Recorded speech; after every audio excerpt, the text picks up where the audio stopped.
কখনো আপনি নিজেকে অন্যের সঙ্গে তুলনা করতে যাবেন না। যখনই আপনি নিজেকে অন্যের সঙ্গে তুলনা করতে যাবেন, তখনই আসলে আপনি নিজেকে নিজেই ছোট করছেন। প্রত্যেকটা মানুষের নিজ নিজ যোগ্যতা থাকে, নিজের কিছু দক্ষতা থাকে, যা আমরা একে অপরের সাথে মিলে না।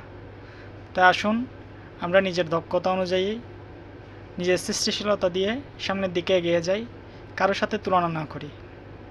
কারণ কারোর সাথে তুলনা করা মানে হচ্ছে আমরা নিজেকে নিজে ছোট করছি।